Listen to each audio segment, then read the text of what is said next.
Disrespect does not roar at first.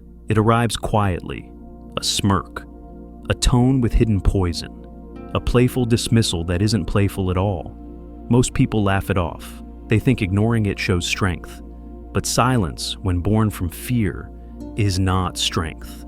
It is surrender. The moment you excuse it, you mark yourself as safe to step on. The world is not gentle, and if you forget this, you will mistake kindness for weakness and patience for submission. Machiavelli, sharp in his understanding of human nature, knew that respect does not grow like a tree from the soil of good deeds.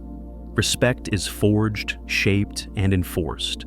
When someone disrespects you, they are not merely mocking your pride, they are probing the edges of your power, pressing against the walls of your presence to see if those walls collapse or resist.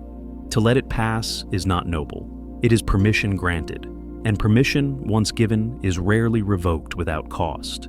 The tragedy is that many who get walked over are not fragile at heart. They are simply blind to the game being played. They assume the moral high ground of tolerance will protect them, that by absorbing the blows, they appear more virtuous. But the world is not arranged to reward virtue. It is arranged to respond to power, and in that arrangement, the one who endlessly forgives becomes a vessel for others' frustrations, an easy target for cruelty, an open gate in a city where wolves always prowl. Disrespect is not merely an act, it is a test. Each slight is an experiment in dominance. The joke about your shortcomings, the dismissive interruption in conversation, the offhand tone, all of these are small battles in the war of perception. And what is perception if not the currency of power itself? The one who is seen as firm is treated with caution. The one who is seen as yielding is treated with contempt. The psychology of disrespect is cunning. It does not arrive shouting because shouting alerts the prey. Instead, it slithers like a serpent in laughter, in just kidding, in a shrug that makes your thoughts seem small. The one who tries it is always watching closely. They want to see whether you are water, soft and formless, or stone, cold and unyielding. They want to know whether you can be bent. If you allow it once, the experiment is over. They've learned you are bendable, and from there, every interaction becomes another step in the erosion of your dignity. Kind people are often the ones caught in this cycle. They imagine that their endless patience is a beacon of goodness, but to those with predatory instincts, that light is nothing more than a signal of vulnerability. What begins with teasing soon grows into neglect, then into exploitation. And when kindness is mistaken for weakness, it breeds resentment instead of respect.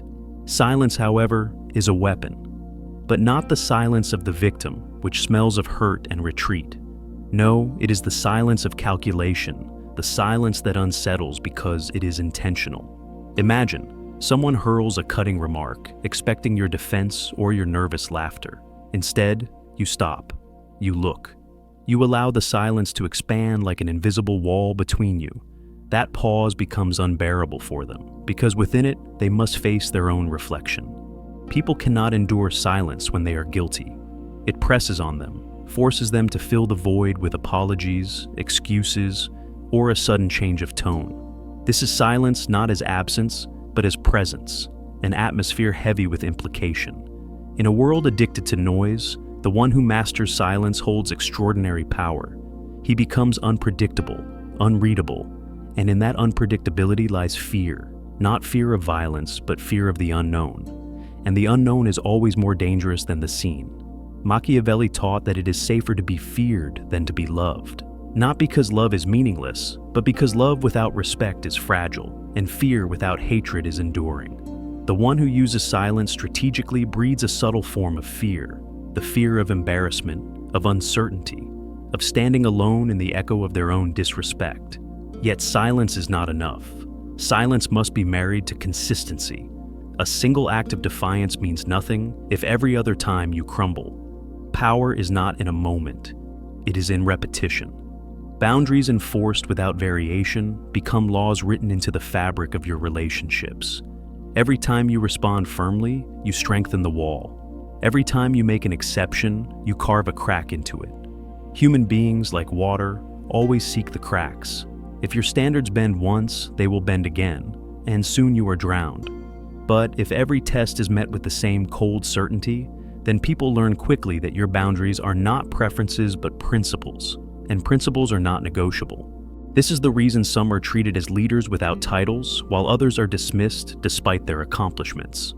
Respect is not about charisma or luck. It is about reliability. The one who always enforces his limits, even in the smallest details, creates a climate of inevitability around himself. People begin to anticipate his reactions, and anticipation becomes restraint. They no longer test him because they already know the outcome. The inconsistent person, however, breeds chaos, sometimes firm, sometimes forgiving, sometimes exploding in anger, sometimes remaining quiet. No one knows which version will appear, and because unpredictability without control breeds contempt, such a person inspires neither trust nor respect. They are treated as unstable, while the consistent one becomes a pillar. Consider the disproportionate response. This is the art of making a small offense echo louder than the offender imagined possible, not through rage, but through withdrawal, coldness, distance. If a person ridicules you in public and you retaliate with equal ridicule, the exchange vanishes into the air like smoke. But if you meet their words with stillness, or if you withdraw entirely, refusing to grant them the oxygen of your presence, you plant a memory that lingers long after the laughter fades. The punishment must outweigh the crime, not in cruelty, but in clarity. A tardy friend is not scolded, but excluded from future invitations.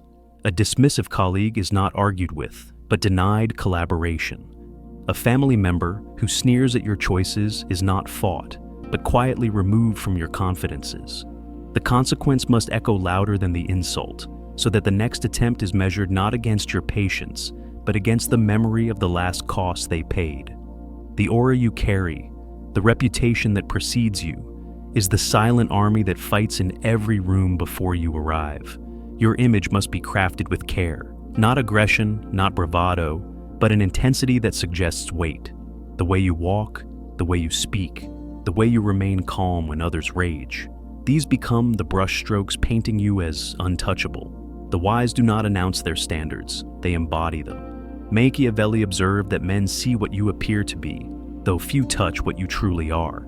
Appear untouchable. Appear as though your energy is scarce and your attention sacred. Let your selectivity become your fortress. Who you give time to, who you forgive, who you allow into your space. Each decision shapes the myth of your presence. Your reputation, once built, becomes a guardian. Others will whisper your firmness, and those whispers arrive before you do. The predator thinks twice. The ally steps forward with respect. The uncertain decide it is easier to bow than to test. Disrespect, then, becomes something else entirely. It becomes information. The one who mocks your success reveals envy. The one who dismisses your words when no authority watches exposes cowardice. The one who respects you only in public but undermines you in private unmasks manipulation. Each slight is data, each insult a map of their insecurities and intentions. To the strategist, disrespect is not an injury but a revelation. It strips the mask from people who would otherwise hide their true sentiments. The insult is not a dagger in your chest. It is a confession spilling from their lips. With this knowledge, you can decide who is worthy of closeness, who deserves only distance, and who must be cut away entirely. Weak people take disrespect personally. Strong people take it as intelligence. For what is an insult but a glimpse into the soul of the insulter? And what is strategy if not the art of using truth, however ugly, to your advantage? Respect is not won through noise, but through the quiet weight of unwavering presence. It is not about striking back at every slight, for that makes you reactive, a puppet of others' provocations. True strength is found in the restraint to choose when and how to respond, shaping the battlefield instead of being dragged into it.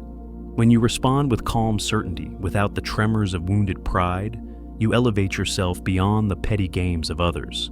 People begin to sense that your energy is not scattered, that you cannot be baited, and that your dignity is a fortress where few are permitted entry. The paradox is this: the less you chase respect, the more it clings to you. Those who demand it with words rarely have it. Those who radiate it in their silence rarely lose it. The mind that is anchored, the spirit that is unshaken, becomes a mirror in which others see their own weakness. and nothing unsettles a person more than facing their own fragility reflected back at them. In the end, life is not about being liked by many, but about being respected by the right few. Popularity is a breeze. It shifts with every mood and season. Respect is stone. It endures storms and still stands. The man or woman who refuses to be treated as less than their worth, who answers every test with quiet firmness, becomes a figure that cannot be ignored. Even their enemies bow in subtle acknowledgement, for hatred still carries the shadow of respect. Disrespect will always appear. It is woven into the fabric of human interaction. But whether it becomes your downfall or your teacher depends entirely on your response. If you treat it as injury, you bleed. If you treat it as revelation, you learn. And if you treat it as the fire that forges your boundaries, you rise sharper, harder, and more untouchable than before. The world belongs to those who cannot be bent, the ones who endure not through force, but through the steady weight of presence. They do not fight for respect, they embody it. And in embodying it, they no longer need to demand it, for it arrives unbidden, carried on the eyes and whispers of everyone who dares to meet them.